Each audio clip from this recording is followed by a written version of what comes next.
Bonsoir à tous. Avant de commencer la vidéo du jour, j'aimerais vous remercier parce que nous avons dépassé la barre des 100 abonnés il y a maintenant 2 semaines. Du coup, j'en profite, donc merci beaucoup. Et c'est ça qui a un peu inspiré l'histoire d'aujourd'hui. Donc l'orbe au sans-esprit, vous avez capté. On est plus de 100 sur la chaîne, donc merci beaucoup à toutes les personnes qui regardent mes vidéos, qui me suivent, qui commentent, et même les personnes qui me soutiennent en fait en général. Et puis voilà, donc merci beaucoup à vous. Et puis moi j'ai très hâte de continuer cette grande aventure avec vous. Voilà, donc il y a plusieurs projets qui vont spawn sur la chaîne, j'en dis pas plus. Mais voilà, bref, je vous souhaite un bon visionnage. Allez, salut!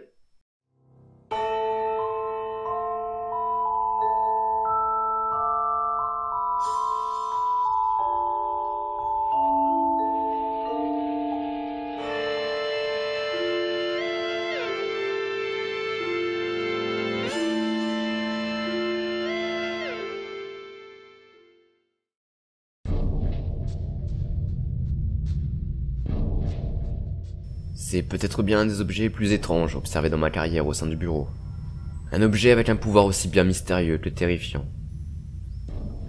Voyez-vous, il y a de cela plusieurs centaines d'années, un marchand nommé Svek se rendit dans un petit village en France. En arrivant, il ne fut pas très bien accueilli. En effet, les étrangers étaient très mal vus dans le genre de village où tout le monde se connaissait. Mais Svek s'installa quand même. Il se mit à un emplacement où il n'y avait personne et déballa ses marchandises. Les gens étaient intrigués par ce qu'il vendait, et vinrent quand même jeter un œil. Ces objets étaient tous plus intéressants les uns que les autres, et malgré le fait qu'ils viennent d'ailleurs, il en vendait beaucoup. Pourquoi ils plaisaient tant? Tout simplement car c'était des objets très pratiques. Trop pratiques pour l'époque en question. Tous les objets étaient des versions manuelles d'objets actuels. Des mixeurs, des grippins, des lampes torches, etc. Tant plus qu'ils ne demandaient pas d'argent en échange, mais juste de signer de son nom et prénom une certaine pétition. C'est bien étrange, n'est-ce pas? Et pourtant, il vendit tous ces objets, à chaque habitant du village. Mais ce que ces chers villageois ne se doutaient absolument pas, c'est que leur achat allait leur coûter la vie. Car oui, la pétition qu'ils signent était en réalité une donation de leur âme en échange d'un objet bien sympathique. Mais pourquoi Svek avait-il besoin d'âme? Il voulait créer une orbe qui regroupait 100 âmes, 100 esprits. Et avec les villageois à qui il venait de vendre ces objets, il l'obtenait très facilement. Svek prononça une parole étrange. Et à ces mots, chaque habitant du village tomba à terre. Leurs âmes venaient de leur être aspirées. Mais quel est donc le pouvoir de cette orbe? Eh bien, cela dépend du nombre d'esprits que Svek veut utiliser. Si on envoie 10 sur quelqu'un, la personne ne sera pas en mesure de lui mentir. Cela marche uniquement si c'est les 10 âmes les plus pures qu'il possède. Mais grâce à ça, il aurait de quoi faire parler n'importe qui. Suivant le nombre d'esprits envoyés et leur qualité, il pourrait très bien rendre malade une personne, la blesser physiquement, la contrôler, la maudire, ou bien tout simplement la tuer avec les 100 esprits contenus dans l'orbe.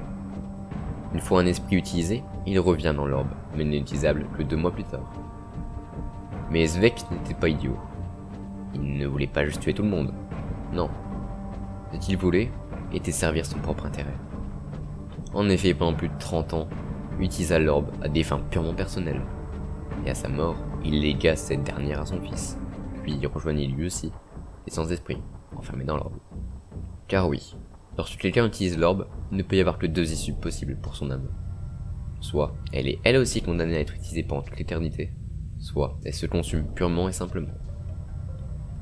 Les descendants de Svek s'en est servi lui aussi, et son descendant aussi, etc., etc. Jusqu'à arriver dans les mains d'un lycéen, qui s'en est servi pour contrôler la fille qu'il aimait, dans le but de la séduire. Cependant, l'orbe est surtout maléfique, et n'apporte pas que du bien. Et c'est par amour que cette fille a tué le lycéen, alors qu'elle était sous l'emprise de son orbe. Nous recherchions cet objet depuis plusieurs années, afin de le mettre sous scellé pour qu'il ne blesse plus personne. Et nous avions enfin mis la main dessus. Avions, car l'orbe nous a été dérobée, et elle est à présent dans les mains de l'Arlequin. Nous ne savons toujours rien de ses motivations, mais il faut à tout prix la récupérer. Qui sait ce qu'il pourrait bien en faire? Ce qui est sûr, c'est que cet orbe renferme un pouvoir démoniaque et beaucoup trop puissant. C'est pour cela que nous devons arrêter l'Arlequin. Car, si nous ne le faisons pas, qui protégera ce monde de ce pouvoir extrêmement terrifiant?